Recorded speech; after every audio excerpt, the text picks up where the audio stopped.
Hello, my name's Ben, And my name's Josh. and welcome back to FPL Graduates. Welcome back to another Game Week Guide video. There's a lot going on, of course, with the UCL midweek and lots of midweek fixtures, and a lot of chips potentially in play this week. We're going to run through some of those chip strategies and some of those players you should be looking to target and getting out of your team ahead of this game week. Indeed, and apologies there was no Game Week Guide video last week. We did record it, I just couldn't get it up and upload it in time. I was at the FCA's with Fancy Football Scout, so I was pretty busy. So hopefully the team reveals did enough justice last week. This week it's going to be pretty similar to last week, so you're probably not going to miss too much. Semenyo is a big talking point last week. Obviously, he missed out through illness. Was the sort of the last report that we had. Obviously, Bournemouth don't play in Europe or anything like that, so we're gonna have to wait until Friday to get any further update on Semenyo. A lot of people sort of understandably asking whether they should sell him. A lot of people looking at Eze, obviously, with the hat trick last week. Ben, what's your current thought process on Semenyo right now? My current thought process is if you sold him last week, fair play to you. I think that's the best week to have sold him because you've now had the blank and there's a little bit of uncertainty. For me, I wait until the press conference. We know now that Semenyo missed out due to illness and not due to injury. So I anticipate that he's going to be back for next game week.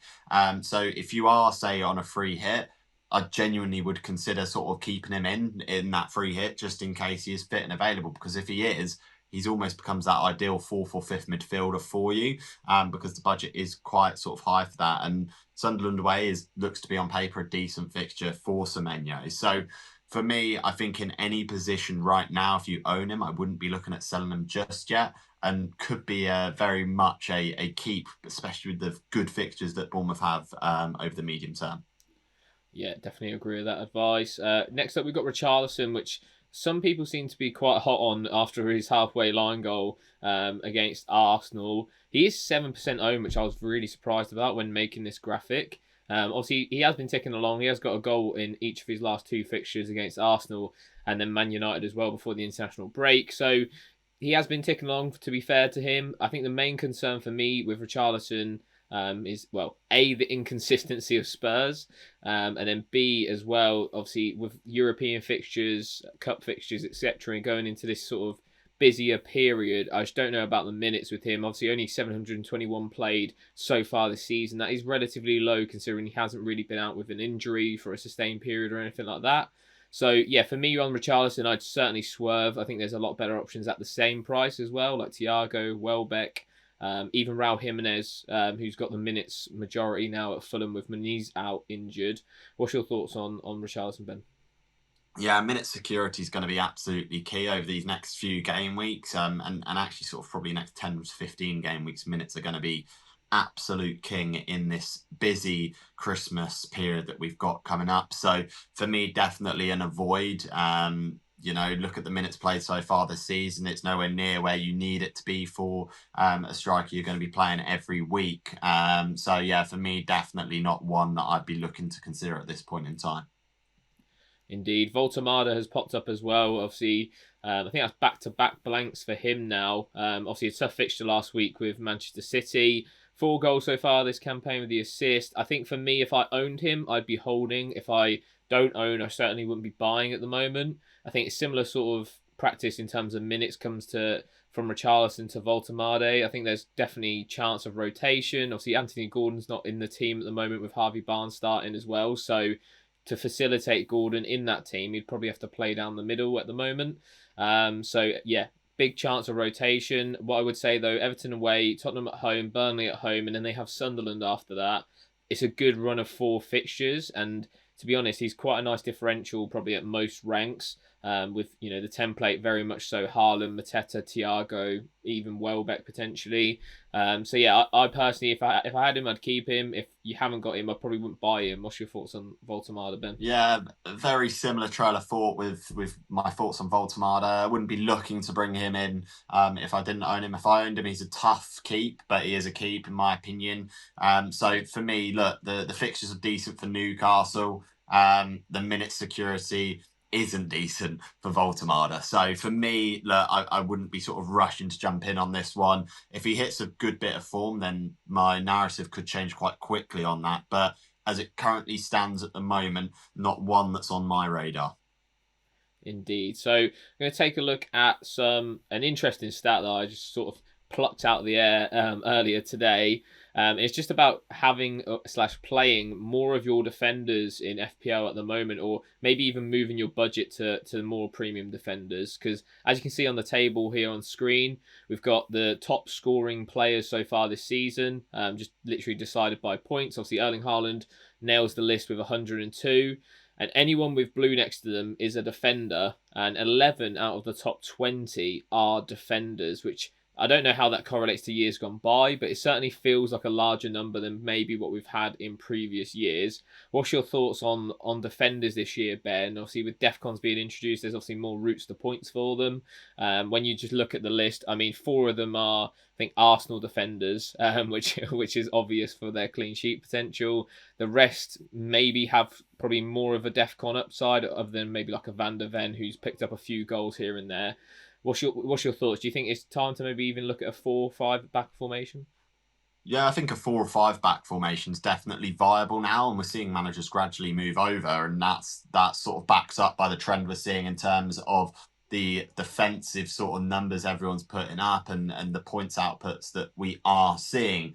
The floor seems to have raised and the ceiling seems to have raised as well with defenders overall. We knew that was going to be the case, and we didn't think it'd have as much of an impact as it has currently have. A lot of these defenders getting defcons and then potentially bonus, and all of a sudden that's like a 4 or 5 point swing in some cases, which is quite a that's what you'd expect from a defender who keeps a clean sheet and gets a yellow card in seasons gone by. So yeah, look, it's definitely one where I'd be considering at least 4 playing defenders. In previous seasons, sometimes managers have gone for 3 playing defenders and some bench fodder. For me, I definitely think there's value in having, a lot of £4.5 million defenders and sort of keeping them sort of rotating in and out your team. Yeah, I definitely agree. I think there's much. Well, it's just sort of proofs in the pudding here. Like, it's definitely worth having, and even the value for money. I think this is the side of things that really interests Yeah. me. Like, you take a look at the list. There's a handful of players that are over £5 million, and then majority of them are Arsenal defenders. The rest of them are 5 mil and below. I just don't think you get that value anywhere else on the pitch in terms of FPO assets. You can make a case for maybe Josh King or Freddie Potts or someone like that who'll pick up a DEFCON here and there. But I think consistency wise, it's definitely worth investing in that defense. And like I say, it's not going to cost you, the earth to have these sort of top scoring defenders. Admittedly, there's a few in here that you think could regress. Maybe Van der Ven, maybe Michael Keane have picked up goals so far this season. The rest of them are on that list. You'd imagine it will stay fairly consistent because the attacking returns have been fairly limited compared to what you'd expect from them. Okay, then so moving on to captaincy for game week 13, and it's fairly straightforward in my opinion this week. Erling Haaland leads the way with that Leeds at home fixture. Obviously, I went against him last week, which was brave. Got away with it a bit with his, I think, 1.2 XG in the end against Newcastle, so probably should have come away with at least a goal. But no one else managed to outperform him, which seems to be the case almost week in, week out at the moment. The top 10 captain players all blanked last game week, which made it a very low scoring week. Is it time maybe, Ben? Obviously, you've used your triple captain already in the prime spot of that Burnley at home fixture. Do you reckon this might be the second best option with that Leeds at home fixture? He does have, I think, West Ham and Sunderland still to play, so there are fixtures down the line, but this is probably a prime opportunity, right? Yeah, I think so. And the opportunities to use it are running out, and you're getting less and less options. And this seems to be one of the best options to go with before the end of the first half of the season. So for me, I think definitely a good option. He's by far the standout captaincy for this week anyway, and seems to be a standout captaincy for the rest of, like I said, the first half of the season. So for me, I don't think you're probably going to get a better opportunity. It's obviously weighing up as well if you do also have that free hit, which option is going to produce more points. So that's going to be an interesting factor as well to take into account. Yeah, I'm in that same scenario. So it is one to think about. For me, I am tempted by this week, but also I think it's the West Ham fixture where City have a Carabao Cup game the midweek before, which obviously you wouldn't imagine that Haaland plays, or if he does play, probably limited minutes. And then the week after, in the midweek, it is free. So that sounds quite nice in terms of an expected minutes scenario. The only issue with that is that obviously West Ham look a little bit better than what they did at the start of the season under Nuno now. So maybe not as good a fixture as this Leeds one. I think this could be, at least a couple of goals, which, considering he got a hat trick against Burnley, I think I'd take 2 goals, to be honest. It was obviously he didn't score until what was it, the 80th minute in that Burnley one, and he comes away with a hat trick. So yeah, he can obviously haul at any moment. I think I've seen a few people ask about Thiago captaincy this week. Obviously the fixture's prime with Burnley, but for me, given the fact that he missed the penalty against Brighton, I think that could definitely go back up in the air again. We saw that Sharda missed one and then got given to Thiago. It wouldn't surprise me if that gets moved around again. So for me, yeah, just play it safe on Haaland. Thiago is still quite a big differential, especially at my rank about 800k. He's only around 15-20% owned, which, you're still getting quite a lot of gains out of that. What's your thoughts on Triple Captain, Ben? If you had to replay it now, would you be going this week or would you be looking a little bit later? Oh, if I had to pick out of the two, I'd probably pick this week. Like, if Haaland gets through midweek unscathed, I'd pick this week because we have all the information to hand. We don't know what's going to happen in the next few weeks. So if I had to go for one, I'd go for this week. Okay, then. So moving on to some of your guys' questions. As always, it's over on Instagram on the story or in our broadcast channel to enter these, and then I select basically 4 of the best, and then we'll talk through them. First one comes in: O'Reilly or Timber, but just for this game week. Obviously, O'Reilly's at home to Leeds. Timber is away to Chelsea. Ben. Yeah, I would probably in this case go O'Reilly. I know it's different. It's different to sort of back against the Arsenal defence, but if it was just for this week only, say for example a free hit, I'd definitely go for O'Reilly. The clean sheet odds are much higher. Chelsea is very much going to be sort of one of the most difficult fixtures for Arsenal to come out of with a clean sheet. So for me, I'm going to go for O'Reilly. Yeah, I definitely agree on that. I think the attacking threat as well is there with O'Reilly. We saw it against Newcastle. He's probably quite unlucky not to get an assist. Just the cutbacks for Haaland, it just screams that he's going to get one in that game. Timber, albeit, very good defensively, Arsenal, I think, this is one of the games where they're probably quite likely to concede compared to previous weeks. And obviously it being away as well, I think, pushes the balance more towards O'Reilly. Finley asks, free hit or triple captain this week? That is the question on my mind. It is difficult, and it's going to be a plain Jane answer where it's like depends on what your team looks like. For myself, I've got double Palace defense, I've got double United attack, I've got a couple of, I think, Arsenal assets, a Chelsea asset, things like that. If your team's looking like they're clashing against each other, I'd probably lean more towards the free hit. Because as I say, there will be opportunities to still triple captain Haaland later down the line. What I would also say as well is that I think the free hit chip is more powerful than that triple captaincy chip. Obviously, it's just giving you like a plus, an extra captain almost, like an extra player. Whereas the free hit, obviously, you can totally change all 11 players that you're putting out. So, yeah, for me, I would prioritise the free hit. And I think it's probably, well, for most, it will probably be this week just because of the clashes in teams. What's your thoughts on that question, Ben? Yeah, it's a difficult one, isn't it? I'd maybe lean more towards a free hit over a triple captain this week. I think if you have both of them, then you're definitely using one this week. There's no doubt about that. I'd lean more towards a free hit, just because the fixtures are, so good in terms of, the Villa Brentford fixture. It's for teams you wouldn't usually pick players from. I'd maybe sort of lean towards that free hit. Yeah, Marius asks, should we consider Vifa from Brighton? He's playing right back, but he's classified as a midfielder, so he's picking up a lot of defcons. I think he ranks in the top 10 for midfielders amongst that category. I'm not sure on his price off the top of my head. I think it's around 5 million. Would you be going there, Ben? I think there's quite a few options defcon wise in that midfield bracket at that price. Yeah, I mean at 4.9. And he's picked up 40 points this season so far, which is, actually not bad at all. I'd probably lean towards other options. I think you can pick up, pots at, 0.5 million cheaper and is probably going to produce a similar amount of defcon potential.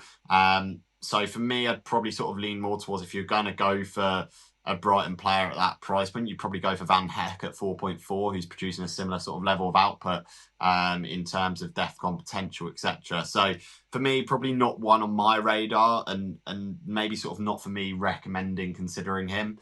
But there's certainly good options, at sort of a price point just below that means you can invest more in your defenders. Yeah, indeed. And then the final question is a bit of I guess, a psychological question from Fitness Buy App. I think that's how you say it. How do you stay positive when you're having a bad week after bad week? It's like you can't catch a break. How do you remain positive? I'll leave this one to you, Ben. um, well, I guess from my perspective, when you're having a bad game week, it is just that perspective of saying, look, you've got so many game weeks left of the season to turn this around. We've got a full half of the season at least left to go, and this Christmas period is going to be the period where you're going to see your most sort of rank rise. So yeah, I'd say make sure your decisions are sensible. The decisions where you leave yourself like a huge swing is maybe the ones you should avoid at this point, and don't go chasing the rank through rash decision making at this point, because we've got, like I said, so much time before the end of the season. And for me, I've been in a position at this point in the season where I'm ranked like 5 million and finished within the top 100k. So it's definitely one where you can turn it around. You've just got to take it on the chin, sort of move forward in that position. And yeah, the as long as the decision making is informed, the green arrows will come. Yeah, some good points there. I think 100%.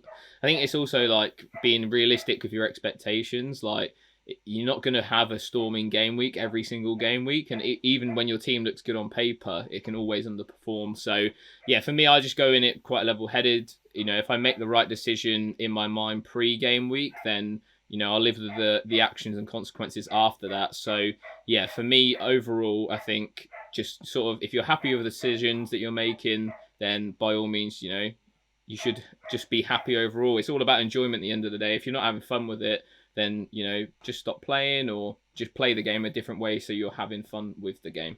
Okay, then, so that wraps up the game week guide for this week. Hope you guys did enjoy the video. It's going to be a hectic game week now with so many chips being played. Yeah, good luck, everyone. Triple Captain your free hit. We'll have to wait and see on the team reveals. Yeah, absolutely. And as always, please remember to like, comment, and subscribe. I've been Ben. I've been Josh. We'll see you guys Later. Have a good game week, everyone.